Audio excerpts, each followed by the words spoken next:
अगर आप सभी ध्यान करना चाहते हैं परंतु कभी कर नहीं पाते तो ये कहानी खास आपके लिए है। इस कहानी को समझने के बाद ऐसा होना असंभव है कि आप ध्यान न कर सकें।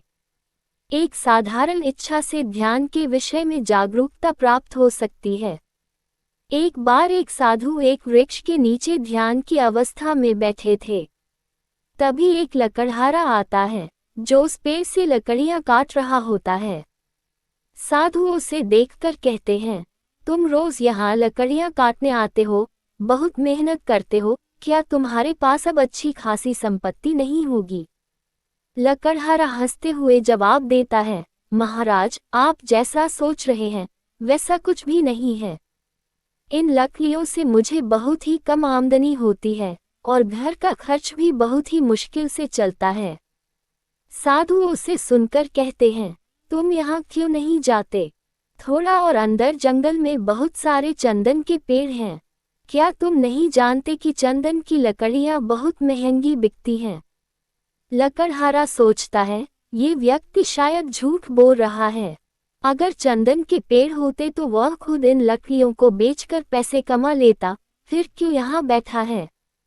लेकिन फिर भी उसकी जिज्ञासा बढ़ती है और वह साधु की बात मानकर आगे जंगल की ओर बढ़ता है। वह जंगल में जाकर देखता है और उसे आश्चर्य होता है क्योंकि वहां सच में बहुत सारे चंदन के पेड़ होते हैं। उसकी धारणा टूट जाती है और वह वापस साधु के पास जाता है। मुझे खेद है, वह कहता है, मैंने आपको गलत समझा। वहां सच में चंदन के पेड़ हैं। साधु मुस्कुराते हुए कहते हैं, तुम्हें माफी मांगने की कोई जरूरत नहीं है। मैंने तो बस वह बताया जो तुम नहीं जानते थे।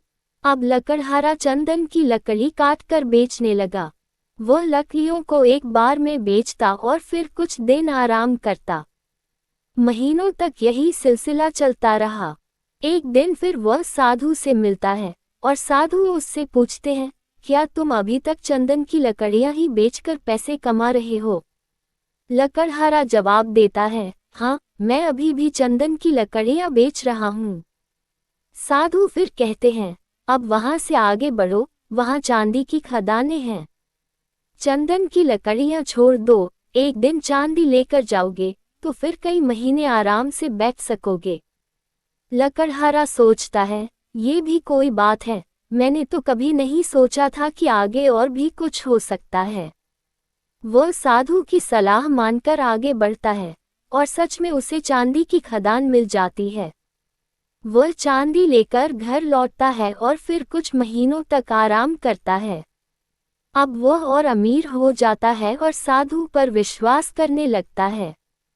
वह चांदी लेकर जाता रहता है और धीरे धीरे एक सामान्य लकड़हारे से एक समृद्ध सेठ बन जाता है। एक दिन वह फिर साधु से मिलता है। साधु पूछते हैं, क्या तुम अब भी चांदी ही ले जा रहे हो? लकड़हारा कहता है, हाँ, अभी तक चांदी ही ले जा रहा हूँ। साधु फिर कहते हैं, तुम वहां से आगे बढ़ो, वहां सोने की खदान है। क्या तुम्हें कभी यह ख्याल नहीं आया कि सोने की खदान हो सकती है? लकड़हारा चौंकता है और सोचता है, मुझे तो ये कभी नहीं सूझा।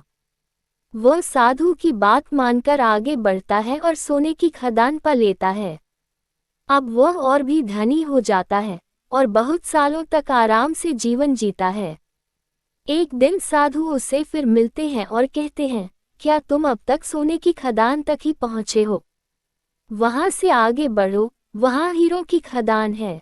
लकड़हारा सोचता है, ये व्यक्ति सचमुच मुझे बहुत कुछ दिखा रहा है और वह आगे बढ़ता है।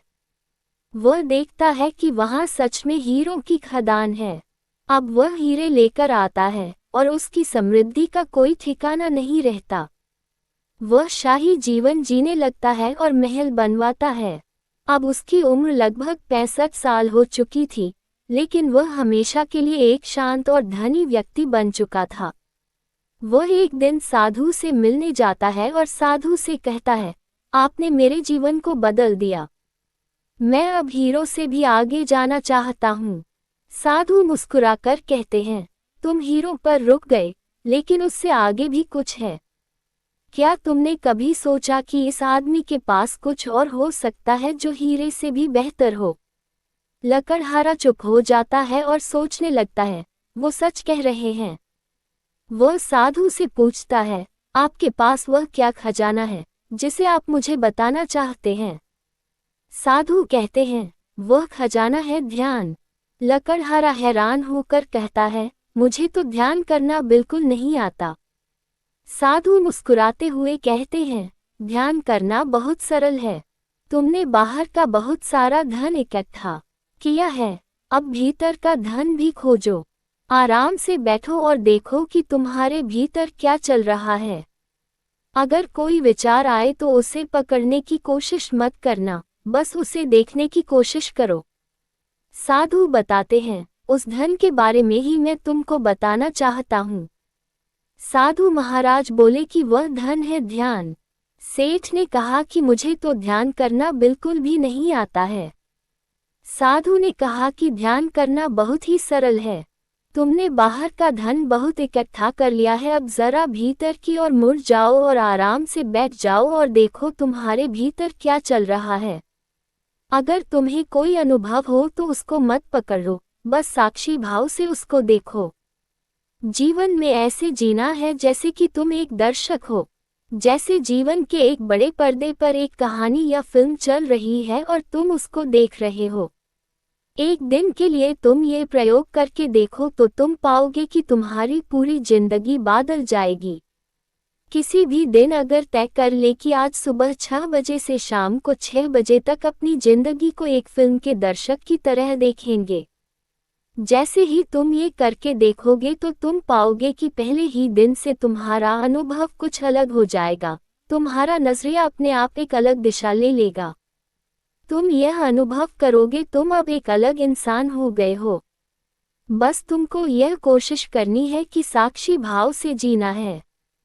साक्षी भाव से जीने का मतलब है कि आपने यह अनुभव करना है कि आप अलग हैं और आपका शरीर अलग। अगर आप चाय भी पी रहे हैं तो इस भाव से पीजिए कि आप चाय नहीं पी रहे हैं, आपका शरीर चाय पी रहा है।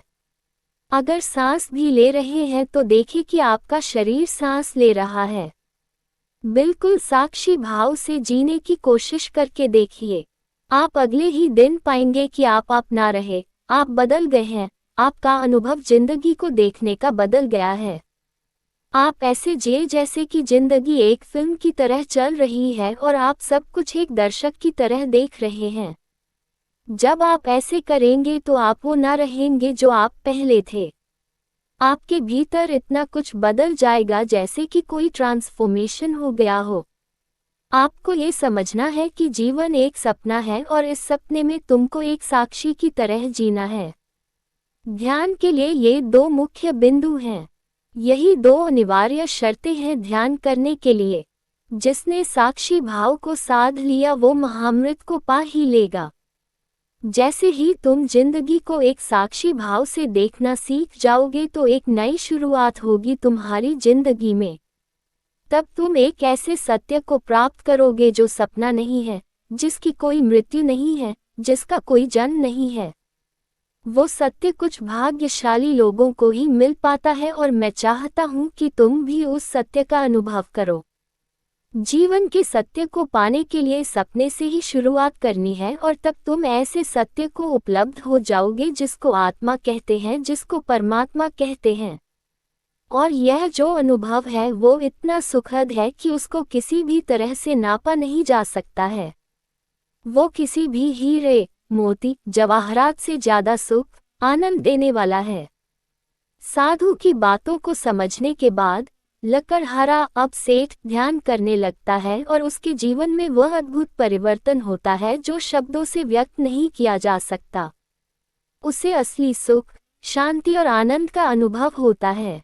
ध्यान की यह सच्चाई इस संसार के सबसे बड़े खजाने से भी अधिक मूल्यवान है। आपको यह वीडियो कैसी लगी यह कमेंट करके हमें ज़रूर बताएं।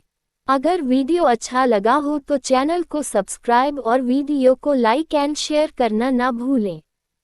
इस कहानी का अगला पार्ट हम नेक्स्ट वीडियो में लेकर आएंगे। अगर आप चाहते हैं कि आपको नेक्स्ट वीडियो की नोटिफिकेशन अपने आप आ जाए तो बेल आइकन को प्रेस करना ना भूलें। हम सदैव ही आपके आभारी हैं। आपके अंदर बैठे हुए भगवान को हमारा प्रणाम।